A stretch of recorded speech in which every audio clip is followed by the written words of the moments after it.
Mi nombre es César del Castillo Peralta, cirujano de tórax y cardiovascular, director de tutores de la Academia Villamedir. Para continuar con la resolución de este examen nacional de medicina, me es importante explicarte algo breve de la tutoría. ¿Qué es la tutoría? Son las diversas herramientas que te van a servir frente al examen, tanto personalizadas como grupales. Debes de saber que este examen nacional de medicina no solamente representa un examen, sino más bien de cara a tu futuro como residente. Me es grato presentar a la doctora Flavia Tejada Frisancho, de la Universidad Peruana Cayetano Heredia, quien obtuvo el puntaje de 17.33. Hola, ¿qué tal a todos? Mi nombre es Flavia Tejada.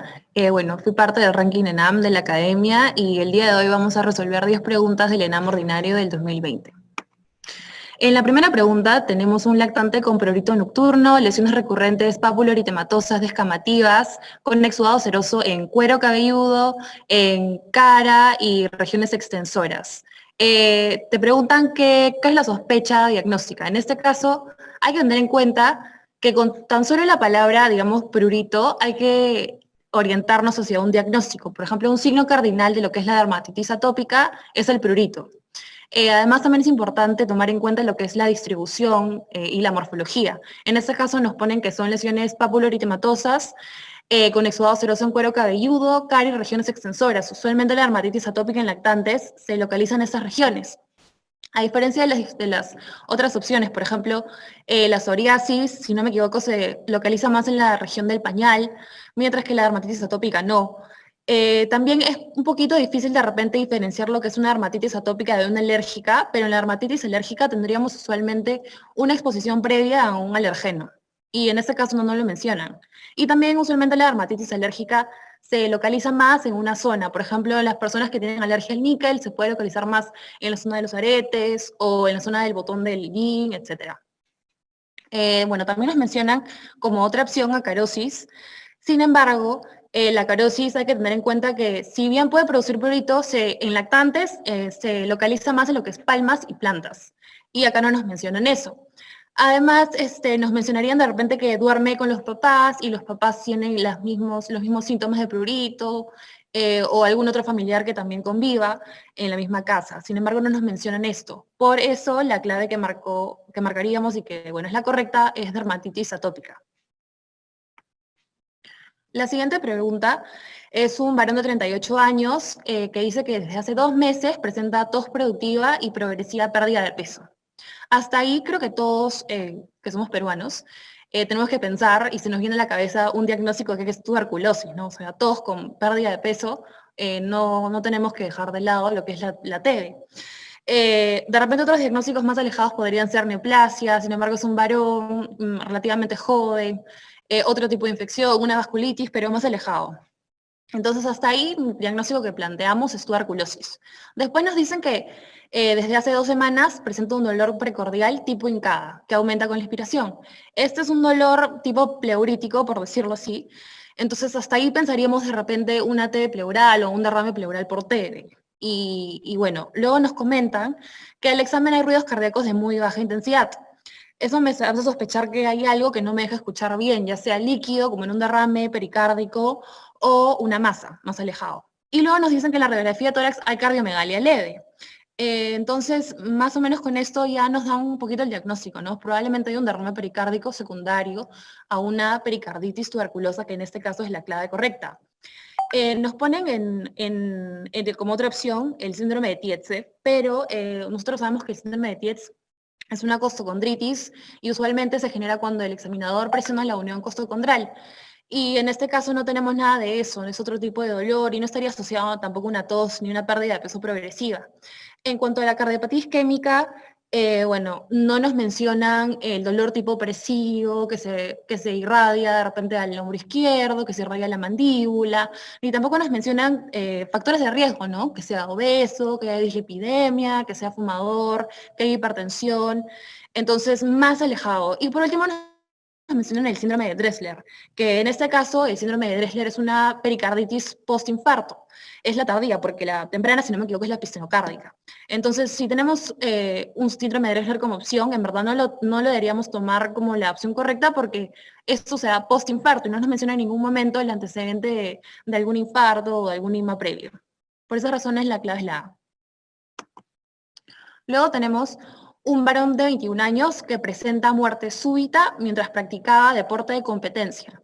Nos menciona que también el padre falleció a temprana edad, también en forma súbita, y nos preguntan por el diagnóstico más probable. En este caso, un varón joven con muerte súbita, creo que a todos se nos viene a la cabeza un diagnóstico, el cual es una miocardiopatía hipertrófica. Y más aún cuando nos mencionan que el padre ha fallecido por las mismas razones, o bueno, probablemente por el mismo diagnóstico.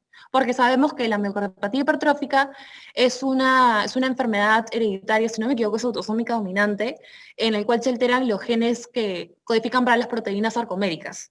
Entonces, en este caso, la clave que más nos podríamos orientar es la A, que es miocardiopatía hipertrófica. En la B nos ponen tromboembolismo pulmonar, pero en verdad no tenemos nada que nos oriente hacia una tromboembolia pulmonar. En todo caso, si fuera eso, sería una tromboembolia, digamos, masiva o del tronco pulmonar. Y no nos, digamos, mencionan ningún diagnóstico, perdón, ningún síntoma que nos oriente más hacia algún estado protrombótico, factores de riesgo, como por ejemplo alguna malignidad o inmovilización prolongada. Luego tenemos miocardiopatía dilatada. En este caso, los síntomas de una miocardiopatía dilatada son mucho más progresivos porque, como sabemos, es una dilatación anómala de las cavidades cardíacas y más son síntomas de insuficiencia cardíaca que se instauran de manera progresiva. No nos pone en riesgo de una muerte súbita, por decirlo así. Entonces, esta opción como que la dejamos de lado. Lo que sí puede presentar las personas con miocardiopatía dilatada son embolias, justamente por la gran dilatación, pero en este caso más alejado.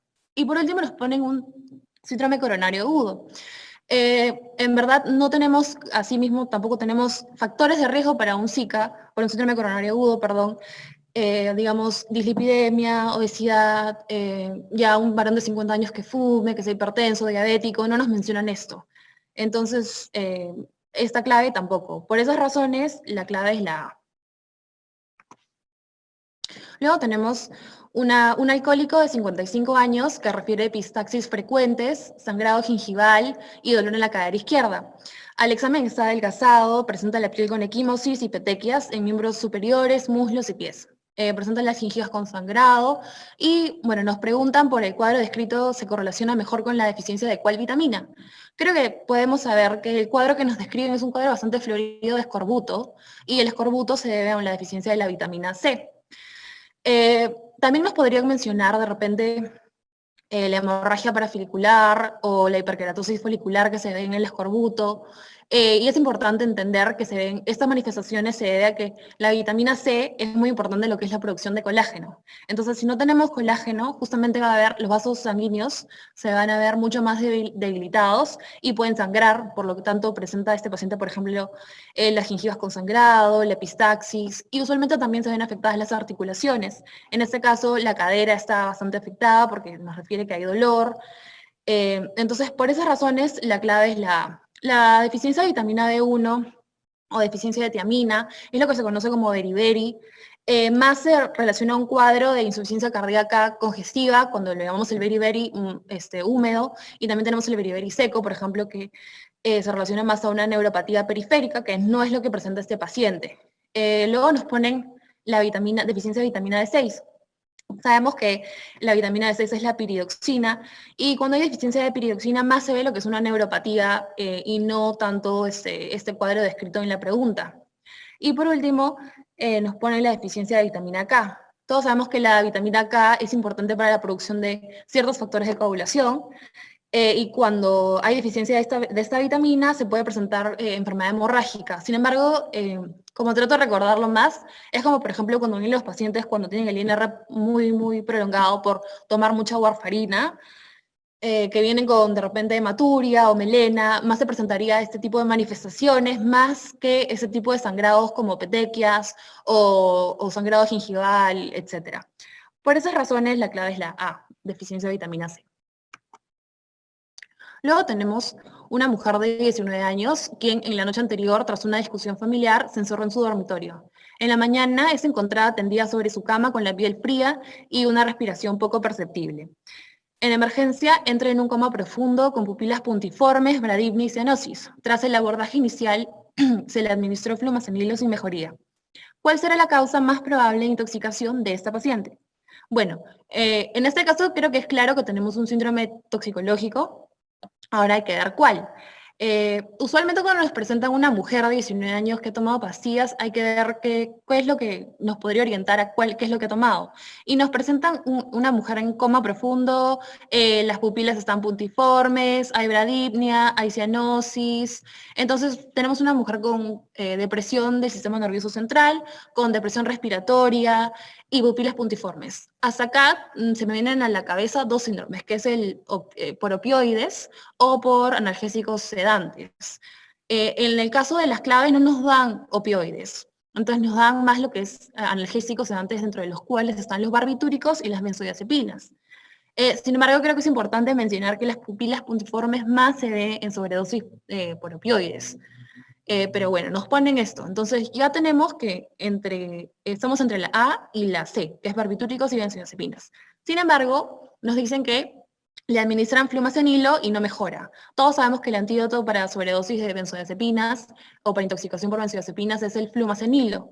Entonces, básicamente, si le han dado flumacenilo y no ha mejorado, tendríamos que marcar la opción que no es benzodiazepinas y que en este caso es barbitúricos. Eh, bueno, en cuanto a carbamatos, esperaríamos un síndrome colinérgico, que todos sabemos que se presenta con más secreciones, aumento de la salivación, fasciculaciones, miosis, puede dar pupilas puntiformes.